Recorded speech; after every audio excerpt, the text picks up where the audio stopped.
বন্ধুরা, পুকুর হোক ছোট বড়, নিয়মিতভাবে ঔষধ দিতে হবে।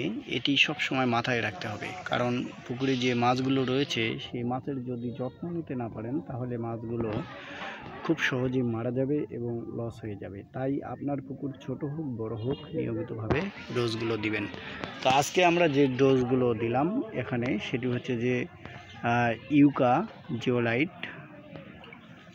এটি আমরা দিলাম হচ্ছে পরিমাণ মতো।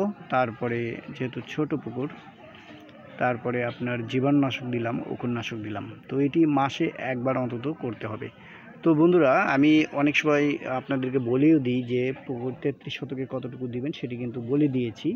তো আপনারা সেই পরিমাণ অনুযায়ী দিবেন। আমার ভিডিওতে আপনারা দেখতে পাচ্ছেন যে আমি কিন্তু বিভিন্ন ধরনের পুকুরে যাই, ছোট বড় সব ধরনের পুকুরে কিন্তু আমি যাই।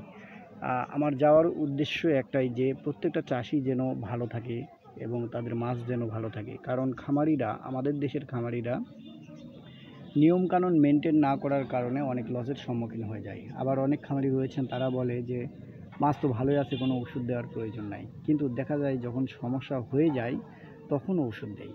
তো আমরা সবসময় খেয়াল রাখবো যে সমস্যা হওয়ার আগেই।